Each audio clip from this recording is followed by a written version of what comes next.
అందుకే నేను చెబుతున్నా, మనం ఎలా పెంచినా, ఎంత గొప్ప చదువులు చదివించినా, ఎంత మంచి అమ్మాయినో అబ్బాయినో ఇచ్చి పెళ్లి చేసినా వాళ్ళ బుద్ధులు వాళ్ళవే, వాళ్ళ జీవలక్షణం వాళ్ళదే.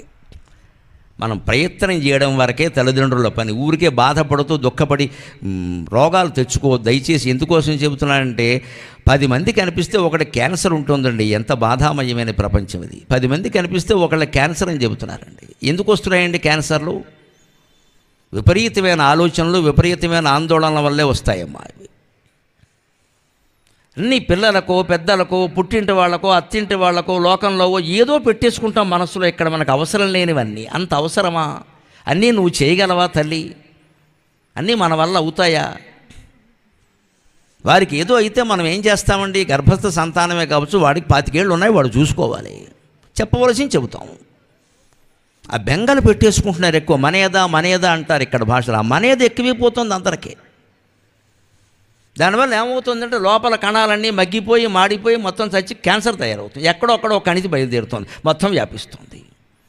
ఈ దిక్కుమాలింది పైగా 4వ దశ వచ్చే వరకు మనకు తెలియదు, డాక్టర్కి కూడా తెలియదు. 4th స్టేజ్ అంటాడు. అయిపోయినట్టే, నలుగురిని పిలవడమే, మోయడానికి ఇంకేం లేదు. ఇంకా 4th స్టేజ్ అంటే నలుగురిని పిలవమని అర్థం. అంతవరకు ఎందుకు తెచ్చుకుంటున్నాం? Over action.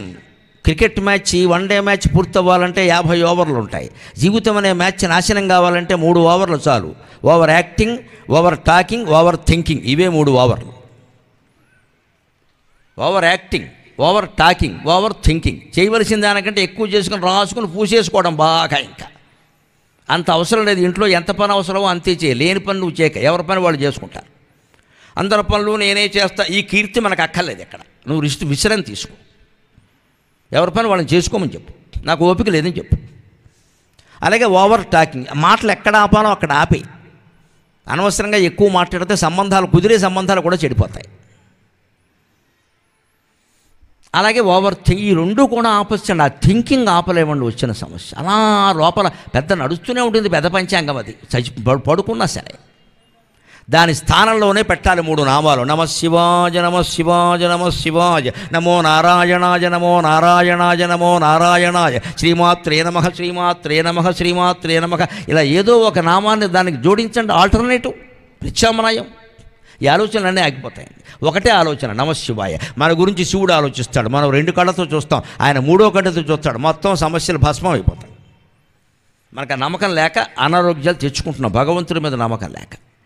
భగవంతుడి మీద నమ్మకం ఉన్నవాడికి అనారోగ్యం రాదు. వచ్చినా వాడు వరంగా భావిస్తాడు. అమ్మయ్య మనసాన పడ్డాను, ఇంక నేను ఏ పని చేయక్కల రామకృష్ణ అనుకోవచ్చు, హాయిగా అనుకుంటాడు. పనులు ఆగిపోయాయి అనుకోడు, అది కూడా వరంగానే భావిస్తాడు.